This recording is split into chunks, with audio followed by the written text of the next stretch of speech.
जिला वॉलीबॉल संघ द्वारा शिवशंकर के सहयोग से कुछ ऐसे भी खिलाड़ी हैं जिनको ठंडक के कारण परेशानी हो रही है, उनको न घर में नहीं है।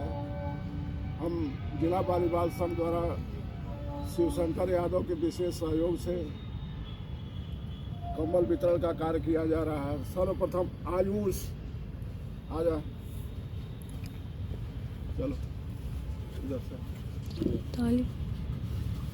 स्कूल में क्यों नहीं आए?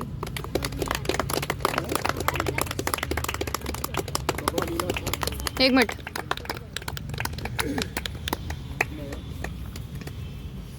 दूसरे दीनदयाल,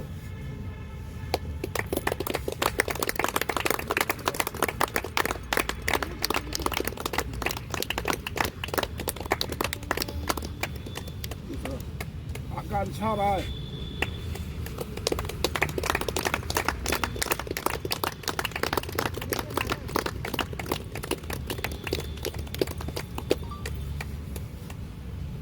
आरिस,